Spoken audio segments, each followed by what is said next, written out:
2000 में जब झारखंड अलग हुआ ना, आप झारखंड देख लिए, भारतीय जनता पार्टी की सरकार बनी और ज्यादातर भारतीय जनता पार्टी की ही सरकार रही। भारतीय जनता पार्टी ने बेरोजगारी दिया, भुखमरी दिया, जिस वजह से लोग ये कांड हो रहा है।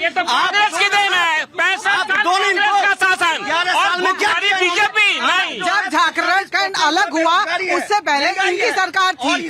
अगर बिहार से झारखंड जब अलग हुआ इनकी सरकार थी, इन्होंने क्या करा, लोगों को कुछ क्या दिया, इन्होंने इलिटरेट पर्सन पैदा करे जिससे कि कोई इनके ऊपर राज न कर पाए। उसका जो आज नतीजा है, आज इतना चारा घोटाला ये सब कांग्रेस सरकार में नहीं है, लेकिन सरकार कांग्रेस जवाब तो दे सकती है ना। तरह के संवेदनशील मुद्दे पर आपकी तरफ से या पूरे विपक्ष से एक भी सवाल नहीं उठता है। आप इससे इनकार कर सकते हैं क्या? क्या चीज का? एक भी बार आप इस पर सवाल उठाते हैं धर्मांतरण पर? आप कहाँ बोल रहे हैं? आप कौन हैं? मैं बोल रहा हूँ। आप यहाँ पार्टी का बस हो गया। डेमोग्राफी चेंज हो रही है कि नहीं? तो क्या डेमोग्राफी चेंज होना एक बड़ी मुश्किल है कि नहीं, बड़ी मुसीबत है कि नहीं? जो चीज संविधान के खिलाफ है वो उसके लिए कांग्रेस पार्टी जो है हमेशा उसके खिलाफ रहा है। आप मुझे ये बता दीजिए, आपके नेता मैं वही मैं कह रहा हूं, अगर बॉर्डर से क्रॉस करके आ जा रहा है बांग्लादेशी या घुसपैठी या पाकिस्तान के लोग, मैं क्या कर रहे हैं बताइए आप। देखिए ये बार बार बीएसएफ की बात करते हैं, ये बॉर्डर की बात करते हैं, लेकिन जो बंगाल में जो बैठा हुआ व्यक्ति है, जो बंगाल से जो आ रहा है, किसके वजह से आ रहा है? बंगाल, झारखंड, ये नॉन बीजेपी गवर्नमेंट है और यहाँ पर धर्मांतरण का जो खेल चल रहा है, कांग्रेस इस पर क्यों नहीं बोलती है? अभी हमारे बड़े भाई कह रहे हैं तो सही बात है। की बात कर रहे हैं ना आप, बांग्लादेशियों की बात कर रहे हैं ना। बांग्लादेशियों पर अभी दिल्ली में भाजपा की सरकार ने कार्रवाई की है और SIR क्यों कर रहे हैं? SIR पर शोर बिल्कुल है। आप जो है आप बिहार आप गई हैं? नहीं गई हैं। आधा बिहार पानी में डूबा हुआ है। किसको? पानी की बात, बिहार पानी की बात, SIR की बात तो कीजिए, पहले पानी SIR पर आइए। बिल्कुल, आप आधार को नहीं मान रहे हैं जो आपने बनाया। अभी ये इसलिए बिल बिला रहे हैं क्योंकि सुप्रीम कोर्ट ने इनकी जो पिटीशन लगी थी, जो इन्होंने पिटीशन लगाई थी कि वहाँ पे जातिवाद पे गणना ना हो, जो सुप्रीम कोर्ट ने इनकी खारिज कर दी। भाई SIR एक बड़ी कार्रवाई है कि नहीं इस बड़े एजेंडा पर? पूरे देश में होनी चाहिए एकदम, जो है कि ये नहीं कि अभी इलेक्शन है तो इसलिए, अभी इलेक्शन हो ना हो पूरे देश में कराओ। जो देश विरोधी तत्व है, चाहे वो रोहिंग्या है, चाहे वो पाकिस्तानी है, जो यहाँ रह के भी कहीं और का भी है, वो भी देशद्रोही है। रोहिंग्या बाहर जाने चाहिए क्या? बाहर जाने चाहिए, बिल्कुल बाहर जाने चाहिए रोहिंग्या। हाँ अंकल जी, क्या होना चाहिए रोहिंग्याओं का? रोहिंग्या ये का हम अर्थ ही नहीं समझ पाए अभी तक। रोहिंग्या कौन? रोहिंग्याओं का अर्थ नहीं समझ पाए भाई। कुछ लोग ऐसे भी है, रोहिंग्या रोहिंग्या चिल्ला रहे हैं, रोहिंग्या कह रहे हैं, अर्थ नहीं समझ पाए। नहीं, देखिए रोहिंग्या को सब लोग समझ रहे हैं। जिस तरीके से बांग्लादेश से जो मुस्लिम आ रहे हैं ना, वो बार बार ये अपने यहाँ दिल्ली से लेके तमाम देश में है और रोहिंग्या केस किया है इन्होंने। बिल्कुल किया है। 38 रोहिंग्या पिछले हफ्ते दिल्ली से बाहर हुआ है। कितने लोग 38 दिल्ली से बाहर हुए, 38 रोहिंग्या करके NRC आता है, ये विरोध करते हैं। आज अब रिव्यू हो रहा है इलेक्शन कमेटी का। पूजा जी, जो डेटा आया है, देश को जानने की आवश्यकता है। एक एक परिवार से 50-50 वोटर हैं, एक परिवार से, और वोटर बैंक को क्रिएट करने के लिए सिर्फ ये लोग चाहिए। एक परिवार है और ये ना देश की जो हमारी संस्थाएं उनका समर्थन करते हैं। सिर्फ किसका समर्थन करते हैं? इनका तो सिर्फ एक ही टूल है, संविधान खतरे में है। जाके विदेश में भी जाके बोलेंगे और उसी संविधान के तहत यहाँ पे बोल रहे हैं फ्रीडम ऑफ स्पीच। संविधान खतरे में है क्या? नहीं, खतरे में है क्या? देखो सुनो, 14 साल सुनो ना लोकतंत्र खतरे में, ना संविधान खतरे में। कौन है खतरे में? सियासत में पड़े हैं, सियासत में पड़े हैं, सारे बेईमान है खतरे में। देखिए, उनकी बात है, जनता जनार्दन है, मैं उसके ऊपर कोई कमेंट नहीं करूंगा। लेकिन एक बात आप जान लीजिए, जिस बातों पे आप आ रही हैं, बिल्कुल साफ एक संकेत है कि किस तरह से भारतीय जनता पार्टी को चुनाव जितवाने के लिए चुनाव आयोग लगातार प्रयासरत है।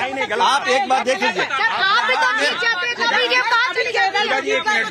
आपका स्टैंड क्लियर नहीं रहता है। आप एक ही बात करते ही नहीं। अभी बांग्लादेशी की बात कर रहे थे, आप 128 को भी डिफेंड कर रहे हैं। एक परिवार में 128 लोगों के इलीगल होने का भी डिफेंड कर रहे हैं। आपने किया, अरे समझने में क्या गलती होगी महाराज? आप लगा एक कमरे में 128 आदमी का परिवार बना है तो कह रहे ज्वाइंट फैमिली है, कैसे डिफाइन कर सकते हैं उसको? देखिए, ये इलेक्शन कमीशन की बात कर रहे हैं, इनसे पूछिए। संविधान के हिंदुस्तान के 140 करोड़ 46 करोड़ आबादी ये जानना चाहती है कि संविधान को कौन ठीक से सुचारू रूप से चला रहा है। वो चला रही है भारतीय जनता पार्टी। जनता को किस पर ज्यादा भरोसा है?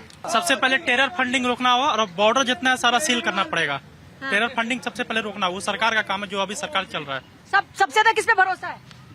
आवाज भैया, तुम यार देश का भविष्य हो, कैसी बातें कर रहे हो? किस पे भरोसा? मोदी किस पे भरोसा है? मोदी सरकार पर। किस पे भरोसा है इनका? मोदी जी का बात। किस पे भरोसा? मोदी जी। कौन कर रहा है बढ़िया? मोदी जी। कौन कर रहा है? मोदी जी बहुत बढ़िया काम कर रहे हैं, बहुत बढ़िया काम कर रहे हैं। ऐसा यार पूरे देश में होनी चाहिए जैसा बिहार में हो रहा है। अच्छा, कौन कर रहा है बढ़िया काम? बिल्कुल मोदी की गारंटी है और मोदी की गारंटी पे भरोसा है। क्योंकि वो देश राष्ट्र म्यांमार से आ रहा है, बांग्लादेश से आ रहा है, वो हमारे देश में नागरिकता है, वो गलत वोट जा रहा है, उसको यदि ऐसा यार सही कर रहा है तो वो बेटर है। मोदी जी के ऊपर पूर्ण विश्वास है जब तक मोदी जी हैं, क्योंकि जहां जहां मोदी जी गए वहां तिरंगा बहुत गर्व से फहराया है। कहीं पे भी उन्होंने ये नहीं कहा कि मैं भगवा फहराऊंगा, उन्होंने ये नहीं कहा कि मैं दूसरा झंडा फहराऊंगा, उन्होंने बहुत गर्व से तिरंगा फहराया है। ठीक है, पार्टी बीजेपी पार्टी के साथ भले हमारा मत मिले ना मिले, पर नरेंद्र मोदी जब तक लीडर है उसके साथ खड़े हैं, फुल वोट है, फुल सपोर्ट है, जब तक रहोगे साथ हैं। दूसरी बात रही बात कि संविधान खतरे में है, संविधान खतरे में तब जिसने बनाया उसको तो सिर्फ कांग्रेस ने 5 साल का टेन्योर दिया है ना, और ये बात करते संविधान खतरे में है, क्यों नहीं दिया उनको आगे का टेन्योर? क्या हो गया था ऐसा? जिसने बनाया उसको नहीं देने की जरूरत है क्या?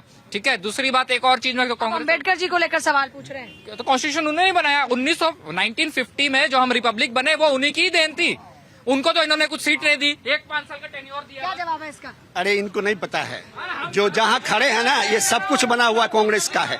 अब क्या था हिंदुस्तान में, क्या एक सुई नहीं बनता था, और आज ये टॉप पहन कर के लिए कर ले। अम्बेडकर को क्या नहीं किया?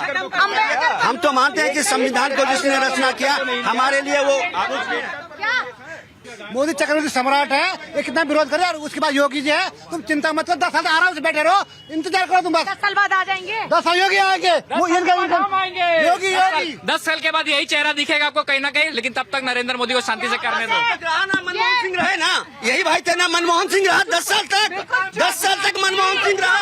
आपने पैसा नहीं सुना, इन्होंने ये कह रहे हैं, सुनो इनके कहने का क्या मतलब है? सुनो सर, सुनो, ये कह रहे हैं कि आम आदमी उठकर बन सकता है। आप परिवार वाली पॉलिटिक्स पे ये चोट। मैं वही तो कह रहा हूँ, इनको डर लग गया है। परिवार वाली पॉलिटिक्स खत्म हो जाएगी, अब आम आदमी को मौका मिलेगा, आम आदमी बनेगा। ये इनसे ज्यादा परिवार किसी में है भारतीय जनता पार्टी में? ये तो बीजेपी नहीं है ना सर, ये बीजेपी नहीं है। राज जी का बेटा, ये बीजेपी। सुनिए अनुराग ठाकुर, मेरे को बीजेपी से कोई मतलब नहीं है, मुझे मतलब है मेरे देश से। तुम लोगों ने तिरंगा झुकाया है हर जगह, पीओके देने वाले तुम, ईसाई चिन्ह देने वाले तुम, तिब्बत को उनका हिस्सा बनाने वाले तुम, और बात कर रहे हो देश की। भाजपा ने बहुत ही बेहतरीन काम किया है, भाजपा आगे बढ़नी चाहिए, और इसके बाद भी भाजपा ही आएगी, 10 साल के बाद भी भाजपा रहेगा। अब चलो बहुत ऐसा पे बात हो गई, फिर से एक बार। हिंदू विरोधी कौन है?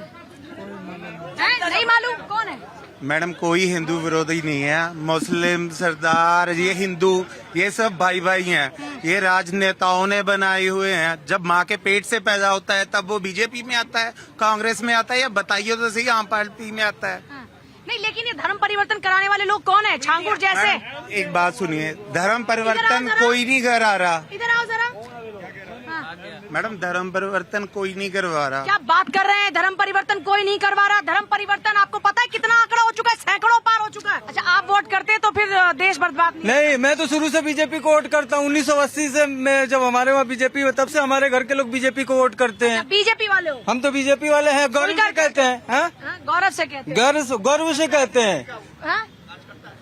गर्व से कहते हैं, गर्व से कहता हूँ मैं बीजेपी वाला हूँ, आरएसएस का कार्यकर्ता हूँ, गर्व से कहता हूँ हिंदू हूँ। भारत में केवल हिंदू जो बहुल्य देश है, आपको अफगानिस्तान से भगाया गया, आपको पाकिस्तान से भगाया गया, हिंदुओं को बांग्लादेश से भगाया गया।